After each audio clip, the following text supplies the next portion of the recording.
সকল প্রশংসা আল্লাহ সুবহানাহু ওয়া তাআলা, যিনি আমাদেরকে তৌফিক দান করেছেন আরেকটি জুমাবারে প্রেজেন্ট হওয়ার জন্য। আমরা সকলেই বলি আলহামদুলিল্লাহ। আপনাদের সামনে আমার অনেক দিন পরে আসা, এবং নিশ্চয়ই যারা আমার আগের খুতবায় ছিলেন জানেন যে আমি সবসময় একটা কথাই স্মরণ করাই আমার প্রত্যেকটি খুতবার মধ্যে। সেটা হচ্ছে আমাদের এখানে আসতে পারা, আমাদের এই জুমার সালাহ অ্যাটেন্ড করা, আমাদের এই জুমার সালায় প্রেজেন্ট হওয়া, খুতবাটা শোনা এবং সালাহ আদায় করা, বাসা থেকে রেডি হয়ে বের হওয়া এবং বাসা থেকে হেঁটে হেঁটে আসার প্রত্যেকটা সওয়াব যে আমরা কামাচ্ছি, এটার জন্য আমাদের কোনো স্পেশাল কোনো ক্রেডিট নেই। এখানে আমাদের কোনো স্পেশাল কোনো কোয়ালিটি নেই যে এটা আমরা ডিজার্ভ করি, এটার যোগ্য আমরা, এমন কোনো গুণ আমাদের মধ্যে নেই। কিন্তু তারপরেও আল্লাহ সুবহানাহু ওয়া তাআলা আমাদেরকে ভালোবাসেন। আল্লাহ সুবহানাহু ওয়া তাআলা আমাদেরকে অনেক ভালোবাসেন এবং তিনি চান যে আমরা তার বাসায় আসি। এই জুমার দিন আমরা যাতে বাসা থেকে হেঁটে হেঁটে অথবা গাড়ি করে যেভাবেই হোক আমরা এখানে যাতে আসি, আমরা যাতে তার ব্যাপারে, তার রসুলের ব্যাপারে কোরআন এবং সুন্নাহ থেকে আমরা যাতে কিছু কথা শুনি এবং কিছু কথা শিখতে পারি, এবং তিনি চান আমরা যাতে কথাগুলো শিখে সেটার উপর আমরা যাতে আমল করতে পারি এবং যাতে আমরা এই সালাহ টাইমলি করতে পারি এবং এই সবগুলো সওয়াবে যাতে আমরা অন্তর্ভুক্ত হই। আল্লাহ সুবহানাহু ওয়া তাআলা আমাদেরকে ভালোবাসেন এবং তিনি চান দেখেই তিনি আমাদেরকে এই সুযোগটা দিয়েছেন। অতএব আমাদের প্রতিটা নিয়ত, প্রত্যেকটা মুহূর্ত আমাদের আল্লাহর কাছে হামদ প্রকাশ করা উচিত, আল্লাহর কাছে শুকরিয়া আদায় করা উচিত যে আল্লাহ, আমি কিছু না করেও তুমি আমাকে এই সুযোগটা দিচ্ছ, এবং সেটা চিন্তা করে আল্লাহ সুবহানাহু ওয়া তাআলার কাছে বেশি বেশি জান্নাতুল ফেরদৌস আমাদের চাওয়া উচিত। অনেক সময় আমরা জীবনের দৌড়ে, জীবনের চাপে, অভ্যাসে আমাদের ইবাদতগুলো আমাদের অভ্যাসে পরিণত হয়ে যাচ্ছে। আমরা জুমার পর জুমা আসছি, আমরা কোরআনের পৃষ্ঠার পর পৃষ্ঠা পড়ছি, আমরা রমাদানের পর রমাদান রোজা রাখছি, আমরা ওয়াক্তের পর ওয়াক্ত সালাত পড়ে যাচ্ছি, কিন্তু সেটার কেন জানি কোনো প্রভাব আমাদের জীবনের উপর আসছে না। এক বছরের পর এক বছর চলে যাচ্ছে, ইসলামিক ক্যালেন্ডারে এক এক মাসের পর এক এক মাস চলে যাচ্ছে, কিন্তু আমাদের জীবনে কেন জানি কোনো পরিবর্তন আসছে না। কেন জানি আমরা আল্লাহর ইবাদত করেও আল্লাহর কাছে যেতে পারছি না। কেন যেন আমরা আল্লাহরই ইবাদত করি কিন্তু সাহায্য চাওয়ার সময় আল্লাহর কথাই মনে পড়ে না। ইয়া ইখওয়ান, আমাদের এই অভ্যাসগুলোকে আমাদের ইবাদতে চিন্তা করতে হবে।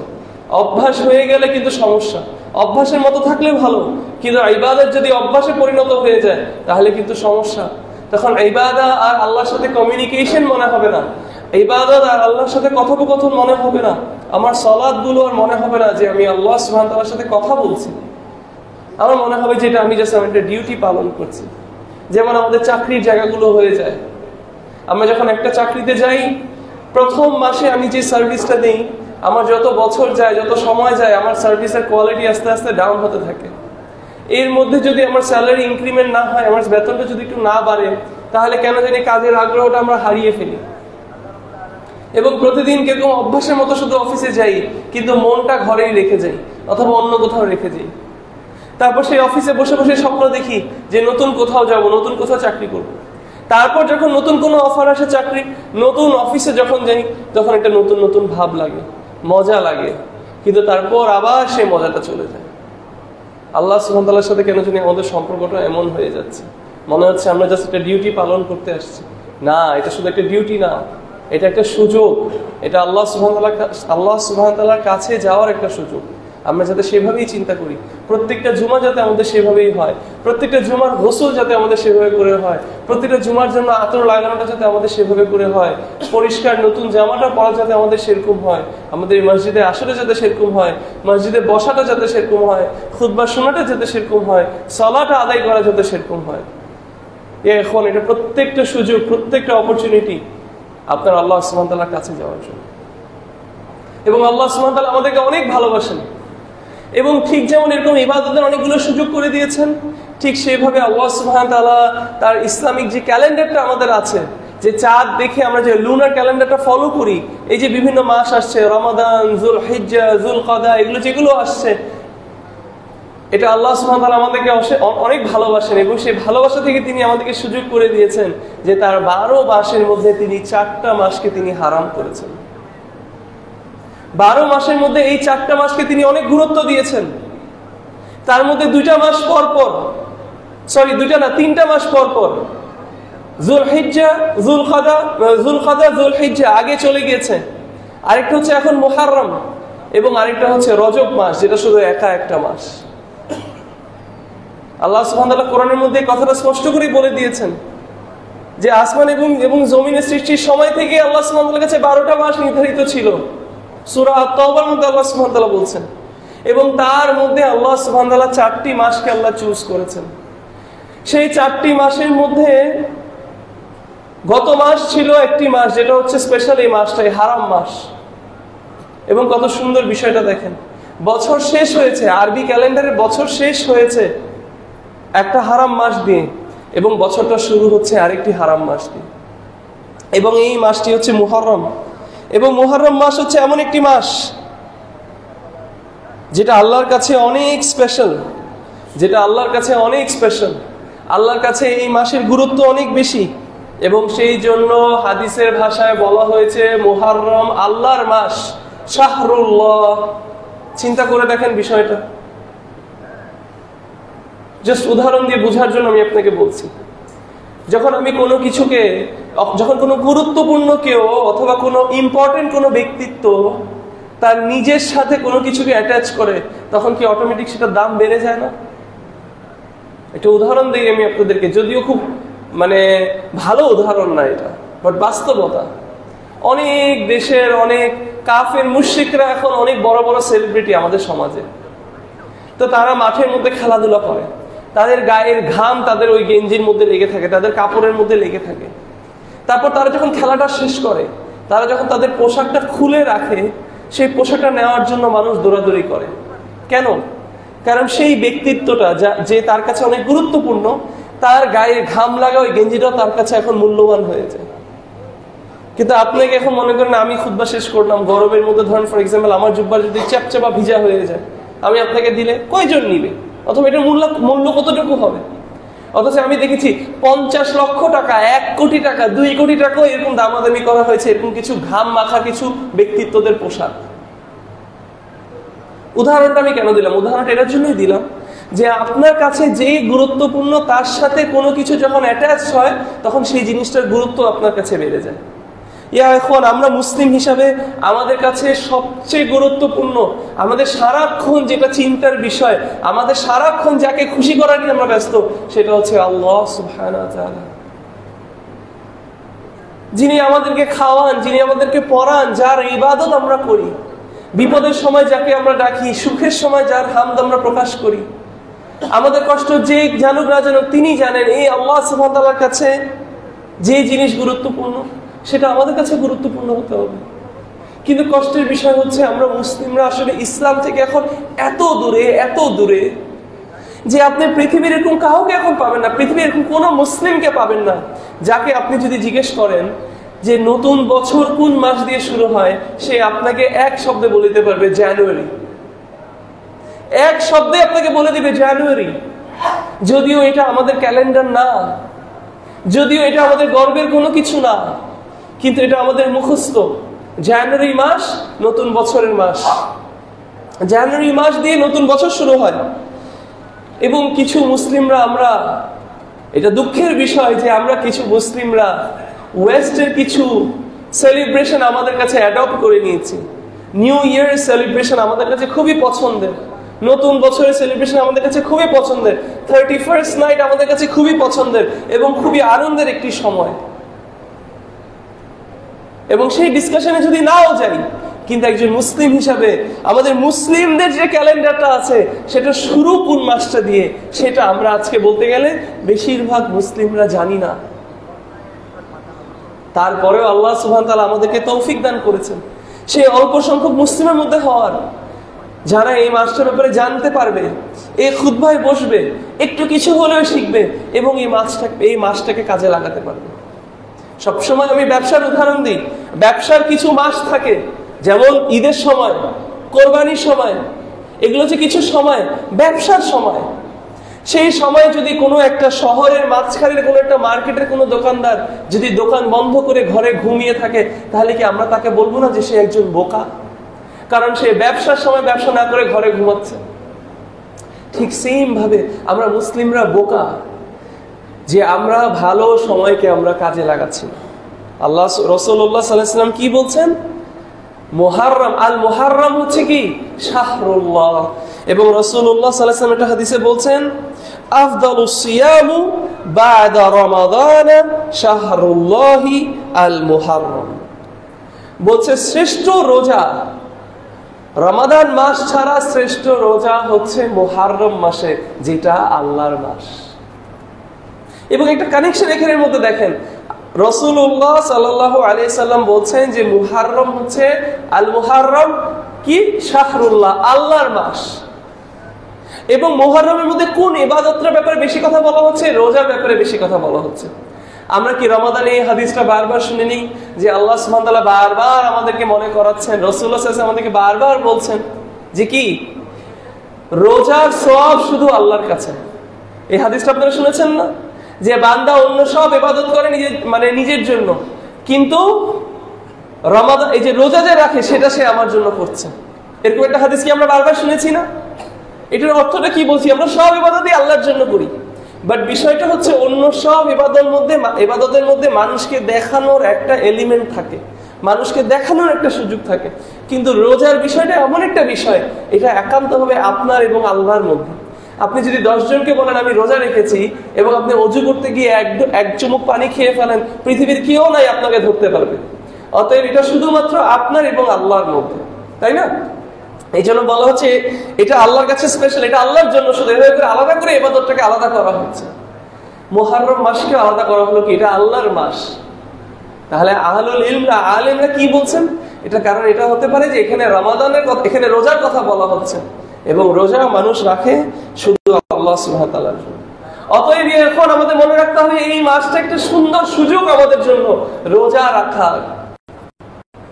এবং রোজার ফজিলত তো অনেকগুলো, কিন্তু তার মধ্যে আমি আপনাকে সবার প্রথমেই যেটা বলবো সেটা হচ্ছে কি আমরা রোজা রাখবো তাকওয়া অবলম্বন করার জন্য, শুধু পেট খালি রাখার জন্য না। রোজার একটা বড় কারণ হচ্ছে যাতে আমরা তাকওয়া অবলম্বন করতে পারি। অতএব এটা হচ্ছে এমন একটা মাস যেটা আল্লাহ সুবহানাহু ওয়া তাআলা চুজ করেছেন, যেটা রাসূলুল্লাহ সাল্লাল্লাহু আলাইহি ওয়াসাল্লাম বলছেন যেটা আল্লাহর মাস। এবং কি সুন্দর করে বলে দিলেন যে রোজার মাসের পরে, রমাদানের পরে এটাই হচ্ছে শ্রেষ্ঠ মাস যেখানে তুমি রোজা রাখা তোমার জন্য উত্তম। অতএব এখন আমরা এই মাসটাকে সুযোগ হিসেবে নিই বেশি বেশি রোজা রাখার, আল্লাহ সন্তুষ্টি লাভ করার, আল্লাহর তাকওয়া অবলম্বন করার। কি সুন্দর একটা সুযোগ। একটা নতুন বছর আমরা শুরু করব তাকওয়ার প্র্যাকটিস করে, রোজা রেখে, আল্লাহ সন্তুষ্টি লাভ করে, আল্লাহর কাছে যে।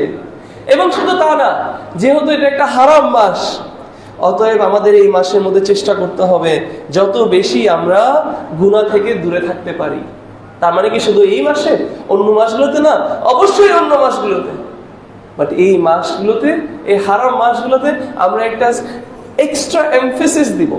যেমন উদাহরণ, আপনারা অনেকে উমরায় গিয়েছেন, হজে গিয়েছেন এবছর, মসজিদুল হারাম, মসজিদুল নববী দুইটা হারাম না, হারামাইন বলা হয়।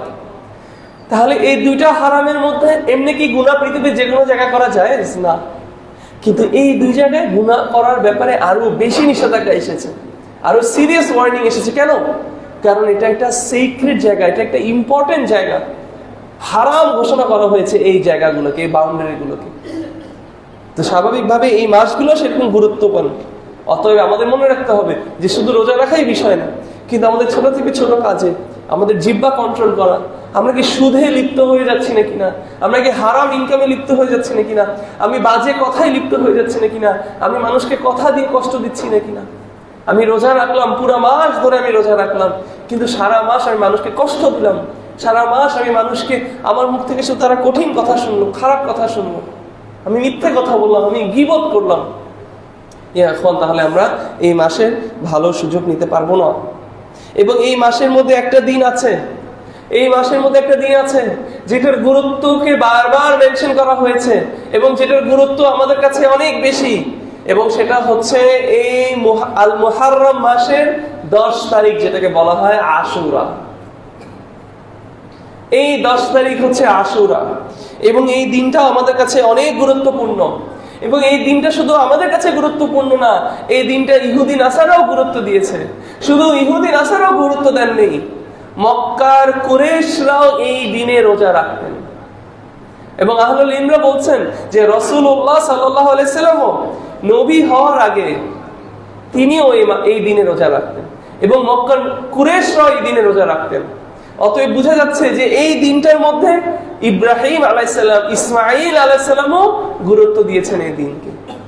এই আশুরার দিনটা এই মাসের 10 তারিখ। রাসূলুল্লাহ সাল্লাল্লাহু আলাইহি ওয়াসাল্লাম একবার ইহুদিদেরকে প্রশ্ন করলেন যে এই তোমরা 10 তারিখে কি হয়েছে, কেন রোজা রাখো? তারা বললেন এই দিনে আল্লাহ সুবহানাহু ওয়া তাআলা মূসা আলাইহিস সালামকে সাহায্য করেছেন, মূসা আলাইহিস সালামকে বাঁচিয়ে দিয়ে ফেরাউন থেকে প্রোটেক্ট করেছিলেন, সেভ করে দিয়েছিলেন। তখন রাসূলুল্লাহ সাল্লাল্লাহু আলাইহি ওয়াসাল্লাম কি বললেন যে আমাদের মূসার উপর হক আরো বেশি তোমাদের চেয়ে। কেন? কি মনে হয় এটার কারণটা কি? কারণ আমরা হলাম সত্যকারী মূসার ফলোয়ার্স। মূসা আলাইহিস সালামের যদি কেউ অনুসরণ করে থাকে, যদি কেউ ফলো করে থাকে মূসা আলাইহিস সালামের দ্বীন, সেটা হচ্ছে আমরা মুসলিমরা, ইহুদিরা না। ঈসা আলাইহিস সালাম যে দ্বীনটা নিয়ে এসেছিলেন সেটাকে যদি কোনো মানুষ কমপ্লিট করে থাকে, যদি কেউ এটাকে মূল্যায়ন করে থাকে, সেটা হচ্ছে আমরা মুসলিমরা। অতএব ঈসা আলাইহিস সালামের উপর, মূসা আলাইহিস সালামের উপর, ইব্রাহিম আলাইহিস সালামের উপর, ওনাদের উপর হক আমাদের আরো বেশি, কারণ আমরা ওনাদের ট্রু ফলোয়ার্স। ওনারা যে দিনটা নিয়ে এসেছিলেন সেই দিনটাকে কমপ্লিট করছি আমরা। ওনারা যদি আজকে বেঁচে থাকতেন তাহলে ওনারা রাসূল মুহাম্মদ সাল্লাল্লাহু আলাইহি ওয়াসাল্লামের দিনটাকেই ফলো করতেন। ওনাদের দিন আর আমাদের দিন এক। ওনারাও ইসলাম নিয়ে এসেছেন এবং আমরাও ইসলামকে ফলো করি। অতএব রাসূলুল্লাহ সাল্লাল্লাহু আলাইহি ওয়াসাল্লাম বলেন যে মূসার উপর আমাদের হক আরো বেশি, এবং তিনি সাহাবীদেরকে এনকারেজ করলেন এই 10 তারিখে রোজা রাখতে। কিন্তু আমাদের দ্বীনের মধ্যে আরেকটি ইম্পর্টেন্ট মূলনীতি আছে যেটা আমরা মুসলিমরা কিন্তু সময়ের সাথে সাথে ভুলে যাচ্ছি।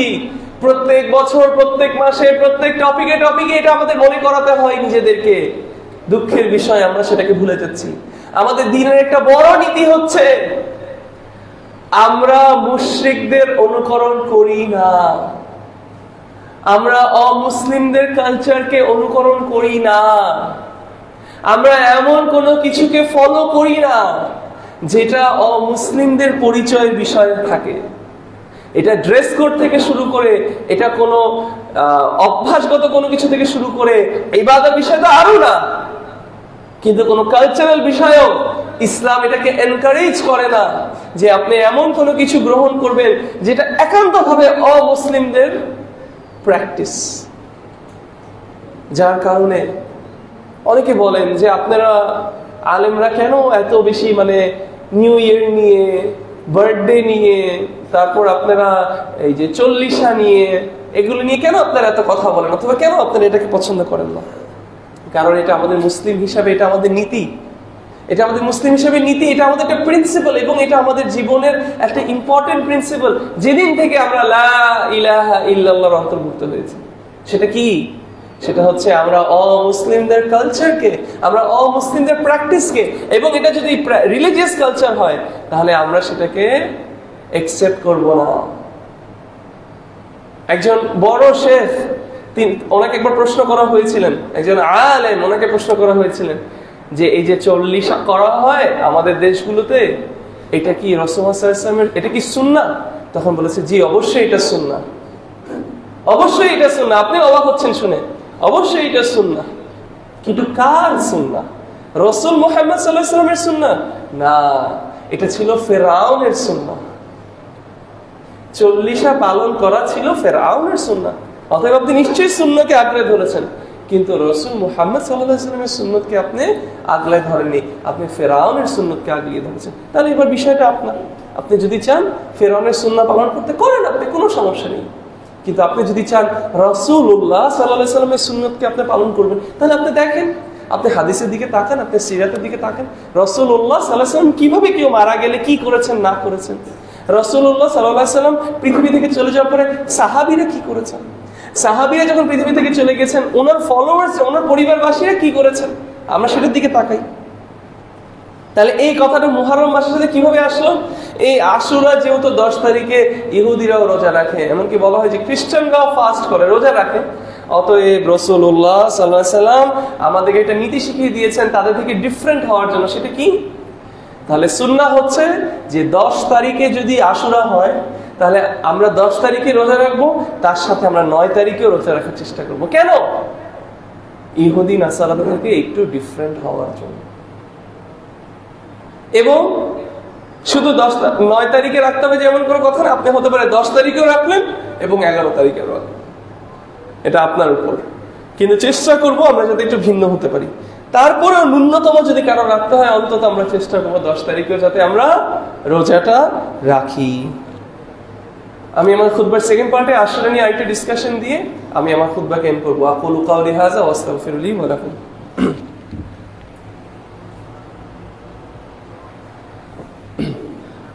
ইন্নাল হামদুলিল্লাহ নাহমাদুহু ওয়া নাস্তাঈনুহু ওয়া নাস্তাগফিরুহ ওয়া নাউযু বিল্লাহি মিন শুরুরি আনফুসিনা ওয়া মিন সাইয়্যাতি আ'মালিনা মান ইয়াহদিহিল্লাহু ফালা মুদিল্লা লাহু ওয়া মান ইউদ্লিল ফালা হাদিয়া লাহু ওয়া আশহাদু আন লা ইলাহা ইল্লাল্লাহু ওয়াহদাহু লা শারীকা লাহু ওয়া আশহাদু আন্না মুহাম্মাদান আবদুহু ওয়া রাসূলুহু আম্মা বা'দ।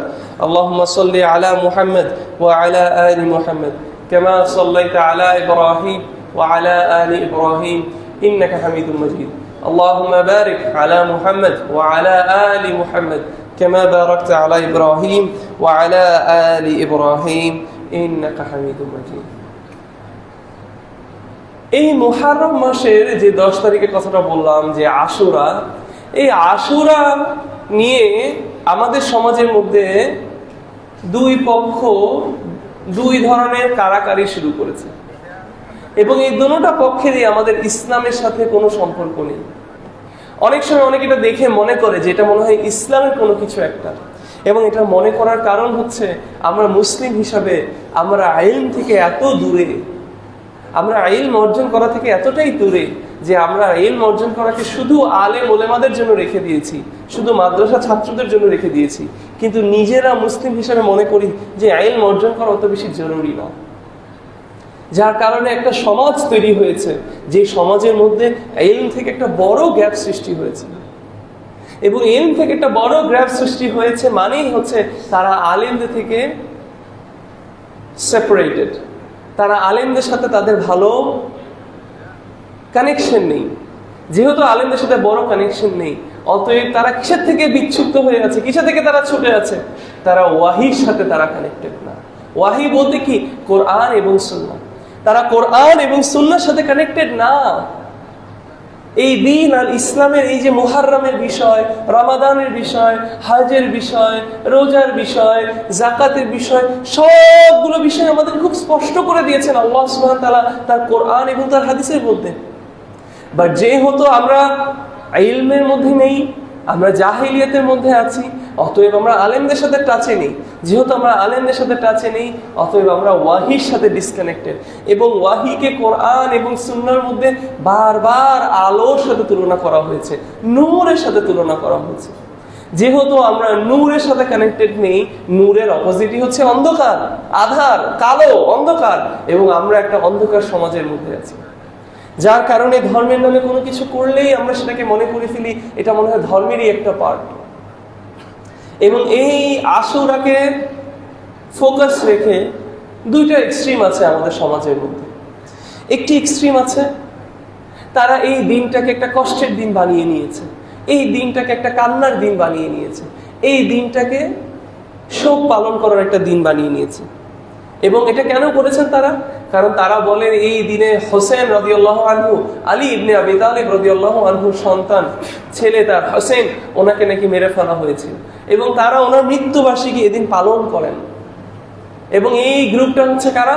এই গ্রুপটা হচ্ছে শিয়ারা। এবং আপনারা হতে পারে বিভিন্ন টিভি চ্যানেলে অথবা ইউটিউবে অথবা কেউ যদি এরকম কোনো এলাকায় থাকেন, তাহলে আপনারা হতে পারে দেখেছেন যে এই দিনে তারা একসাথে হয়ে তারা নিজেদেরকে গায়ে থাপ্পড় দেয়, নিজেদেরকে গায়ে আঘাত করে, নিজেদেরকে ছুরি দিয়ে পিঠের মধ্যে তারা রক্ত বের করে ফেলে, মাথা কেটে ফেলে।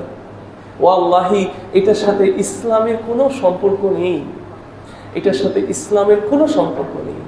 যদি ইসলামের সাথে এটার কোনো সম্পর্ক থাকতো, যদি এটা আসলে ইসলামের কোনো প্র্যাকটিস হতো, তাহলে আমরা নিশ্চয়ই এটা সাহাবীদেরকে দেখতাম এটার উপর আমল করতে। কিন্তু আমরা কোনোদিন কোনো সাহাবীকে এটার উপর আমল করতে দেখিনি। অথবা হোসেন রাদিয়াল্লাহু আনহু তার মৃত্যুর পরেও আমরা কোনো সাহাবী অথবা কোনো বড় আলেম, কোনো তাবিন, কোনো আতবাউ তাবিন অথবা ইমাম আবু হানিফা, ইমাম শাফি, ইমাম মালিক, ইমাম আহমেদ, আমরা কাউকে দেখিনি এই আমলগুলো করতে। কিন্তু এটা একটা জাহেলিয়াতের আমল, সেগুলোকে গ্রহণ করে নিয়েছে একটা দল এবং তারা সেটাকে ইসলামের সাথে তারা অ্যাটাচ করছে। কিন্তু ওয়াল্লাহি ওয়াল্লাহি সুম্মা ওয়াল্লাহি এটার সাথে ইসলামের কোনো সম্পর্ক নেই। এটা একটা এক্সট্রিমিজম, এবং এক্সট্রিমিজমের কোনো জায়গা আমাদের ইসলামে নেই। আমাদের দিনটা এত সুন্দর যে প্রত্যেকটা জিনিস দলিল ভিত্তিক। আমাদের দিনটা এত সুন্দর যে প্রত্যেকটা জিনিস ওয়াহি ভিত্তিক। আলহামদুলিল্লাহ, এটা তো আমাদের জন্য নিশ্চিন্তের একটা বিষয়, এটা তো আমাদের একটা শান্তির একটা বিষয় যে আমাকে যে সৃষ্টিকর্তা, যিনি আমাকে সৃষ্টি করেছেন, তার ইবাদত আমি জেনে বুঝে করব।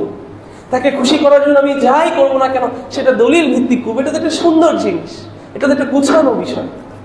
কিন্তু তারপরেও কেন জানি আমরা সেগুলোকে ত্যাগ করে আমরা কিছু এক্সট্রিম পন্থাকে চুজ করে দিচ্ছি।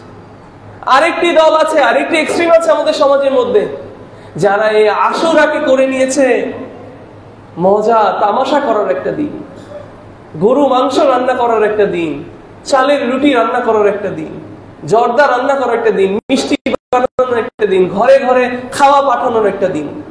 হ্যাঁ, এটাকে তারা একটা সেলিব্রেশনে তারা এটাকে কনভার্ট করে ফেলেছে। এবং ইংলিশে একটা কথা আছে যে one extreme gives birth to another extreme. একটা এক্সট্রিম, একটা কোনো বাড়াবাড়ি আরেকটি বাড়াবাড়ির জন্মগ্রহণ করে। আপনি যখন এদিকে এই সাইডে বাড়াবাড়ি করবেন, এটাকে ট্যাকেল দেওয়ার জন্য আরেক দিকে যে বাড়াবাড়ি করা হবে, এরকম করে দুইটা এক্সট্রিম, দুইটা বাড়াবাড়ির সাইড তৈরি হবে। এগেইন আমাদের ইসলাম কোথায় আসছে? আমাদের ইসলাম মাঝখানে মধ্যম পথ অবলম্বন করেন। আমাদের আলেম ওলেমারা, আমাদের সহিহ আকীদা আহলে সুন্নাহ ওয়াল জামাত আলেম ওলেমারা আমাদের কাছে স্পষ্ট করে দিয়েছেন, আশুরা আমাদের কাছে কান্না করার দিন না, আশুরা আমাদের কাছে আনন্দ করারও দিন না। তাহলে এটা কিসের দিন? আমরা এই দিন রোজা রাখবো, যেটা সুন্নতে প্রমাণ হয়েছে। এটা একটা হারাম মাসের একটা দিন, অতএব আমরা এখানে ইবাদত করব। পুরো মাসটার মধ্যে আমরা চেষ্টা করবো যত বেশি রোজা রাখতে পারি আমরা রোজা রাখবো, আমরা ইবাদত করব। কিন্তু নির্দিষ্ট এমন কোনো কিছু বানিয়ে নিব না যেটা রাসূলুল্লাহ সাল্লাল্লাহু আলাইহি সাল্লাম নির্দিষ্ট করে যাননি। যেমন দেখেন, এই যে রোজার কথাটাও যে বলছি যে আমরা রোজা রাখবো, এটা আমরা কেন বলছি? নিজে নিজে যুক্তিতে বানিয়ে বানিয়ে এনেছি না, কারণ এটাও রাসূলুল্লাহ সাল্লাল্লাহু আলাইহি সাল্লামের ইনস্ট্রাকশন। সুবহানাল্লাহ, as simple as that. আমি যদি আপনার কোম্পানির বস হই, আমি যদি আপনাকে বলি যে আমি যে ম্যানেজারকে রেখেছি ওর কথা অনুযায়ী চলবা, তোমাকে আমি বেতন বাড়িয়ে দিব। তুমি ওর কথা অনুযায়ী চলবা না, ওর কথা ডানে বামে হবে, আমি কিন্তু তোমার কোনো কাজ একসেপ্ট করবো না, মাস শেষে আমি তোমাকে বেতন দিব না।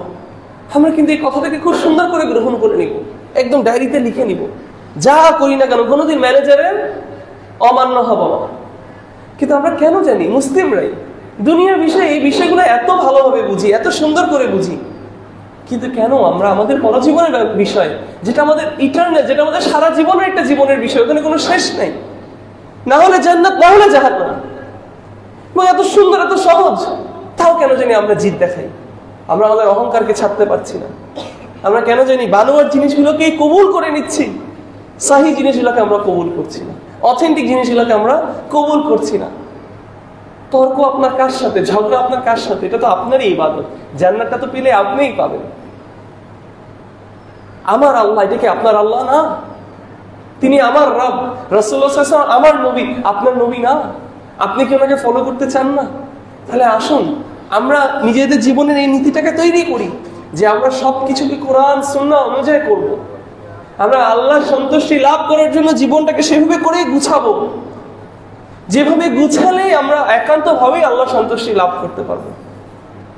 কারণ নীতিটা একদম সোজা, যেটা রাসূলুল্লাহ সাল্লাল্লাহু আলাইহি ওয়াসাল্লাম করেননি, অথবা আমাদেরকে বলে যাননি, অথবা শিখিয়ে যাননি, সেরকম কোনো কিছু যে করবে তার আমলটা বাতিল করা হবে, তার আমলটাকে বাতিল করা হবে, এটা আল্লাহ সুবহানাহু ওয়া তাআলার কাছে কবুল হবে না।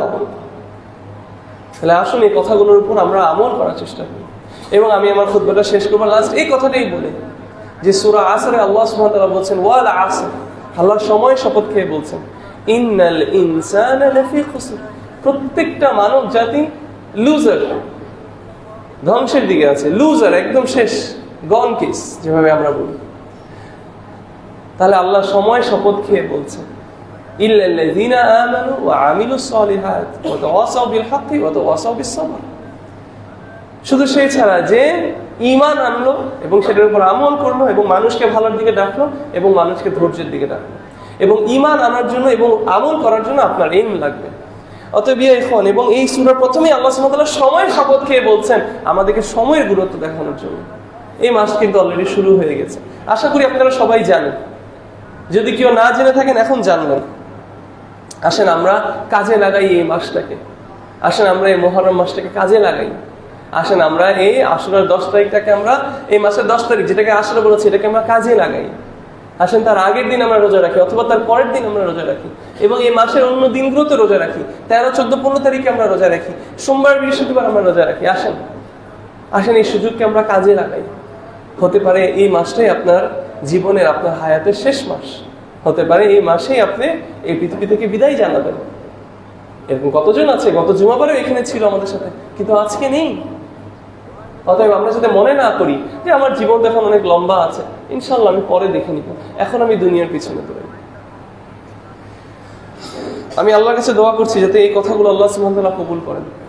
আমি আল্লাহর কাছে দোয়া করছি যাতে আল্লাহ সুবহানাহু ওয়া তাআলা আমাদের এই কথাগুলোর উপর আমল করার তৌফিক দান করেন। ইয়া আল্লাহ তুমি আমাদের কথাগুলো কবুল করো। ইয়া আল্লাহ তুমি আমাদের কথাগুলোর উপর আমল করার তৌফিক দান করো। ইয়া আল্লাহ তুমি আমাদের ঈমান সংশোধন করার তৌফিক দান করো, আমাদের আকীদাকে সুন্দর করার তৌফিক দান করো। ইয়া আল্লাহ তুমি আমাদেরকে সকল বিদআহ এবং সকল নতুন ধরনের জিনিসপত্র থেকে আল্লাহ তুমি আমাদেরকে দূরে রাখো। ইয়া আল্লাহ তুমি আমাদেরকে সেই সব ধরনের কথা এবং সেই সব ধরনের কাজ থেকে দূরে রাখো যেটা আমাদেরকে জাহান্নামের কাছে নিয়ে যাবে। ইয়া আল্লাহ তুমি আমাদেরকে সেই তৌফিক দান করো সেসব কথা বলার জন্য, সেসব কাজ করার জন্য যেটা দিয়ে আল্লাহ আমরা জান্নাতে যেতে পারবো, যেটা দিয়ে আল্লাহ আমরা তোমার সন্তুষ্ট অর্জন করতে পারবো। ইয়া আল্লাহ তুমি আমাদের মুসলিম ভাই বোনদেরকে সাহায্য করো। আল্লাহ তুমি আমাদের মুসলিম ভাই বোনদেরকে প্যালেস্টাইনের মধ্যে অথবা পৃথিবীর যে কোনো জায়গার মধ্যে যেখানে মুসলিম ভাই বোনেরা কষ্ট করছে আল্লাহ তুমি তাদেরকে সাহায্য করো। আল্লাহ তুমি তাদেরকে বিজয় দাও। আল্লাহ তুমি আমাদের মুসলিমদের ইজ্জত ফিরিয়ে দাও। ইয়া আল্লাহ তুমি মুসলিমদের দুশমনদেরকে তুমি হারিয়ে দাও, তাদেরকে ডিফিট করে দাও। ইয়া আল্লাহ তুমি আমাদেরকে হেদায়েতপ্রাপ্ত দলের মধ্যে অন্তর্ভুক্ত করো। ইয়া আল্লাহ তুমি আমাদেরকে হক বুঝার তৌফিক দান করো। ইয়া আল্লাহ তুমি আমাদেরকে তৌফিক দান করো যাতে আমরা তোমার কালামুল্লাহ, যেটা তোমার কালাম, যেটা কোরআন আল্লাহ, সেটাকে যাতে আমরা আগলিয়ে ধরতে পারি, সেটাকে যাতে আমরা পড়তে পারি, সেটাকে যাতে আমরা বুঝতে পারি এবং সেটার উপর যাতে আমরা আমল করতে পারি।